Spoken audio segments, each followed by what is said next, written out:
আলাইকুম। আমি এখানে 4 টেবিল চামচ সরিষার তেল দিয়ে দিয়েছি। তেলটা গরম হয়ে আসছে, এখন আমি এর মধ্যে দিয়ে দিচ্ছি পেঁয়াজ কুচি। পেঁয়াজটা হালকা নরম হয়ে আসছে, এখন আমি এর মধ্যে দিয়ে দেবো রসুন কুচি।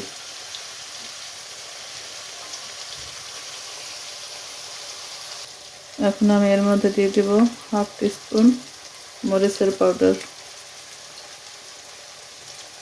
দিয়ে দেবো 1 টিস্পুন হলুদ পাউডার, দিয়ে দেব পরিমাণ মতো লবণ,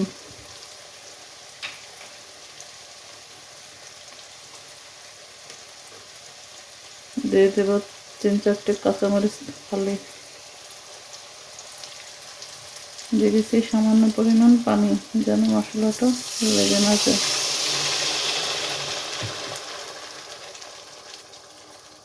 মশলাটাকে আমি ভালোভাবে কষিয়ে নিয়েছি, এখন এর মধ্যে দিয়ে দেবো আমি ইলিশ মাছ।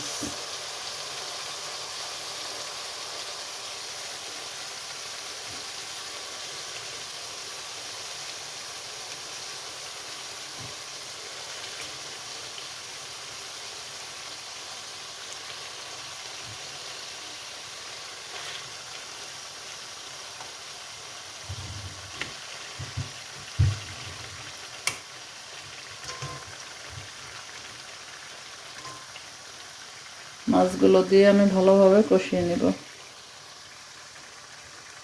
আমি এখানে সামান্য পরিমাণ পানি দিয়ে মাছগুলোকে ভালোভাবে কষিয়ে নিয়েছি।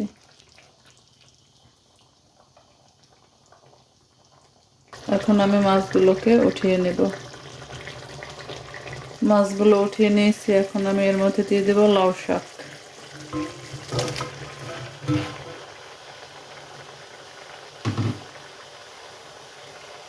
দিয়ে অপেক্ষা করব শাকটা নরম হয়ে আসা পর্যন্ত।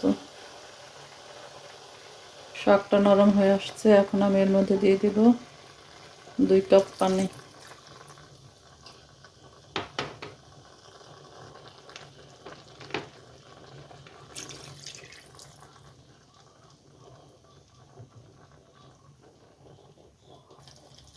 পানি দেওয়ার পরে বলক চলে এসেছে, এখন আমি মাছগুলো দিয়ে দেব।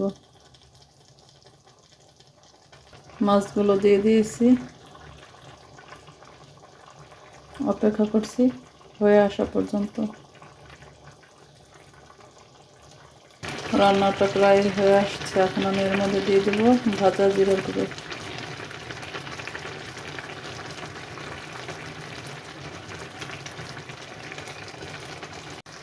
হয়ে গেছে, এখন আমি চুলা থেকে নামিয়ে নেব। ঝোলটা আমি একদম মাখা মাখা রেখেছি।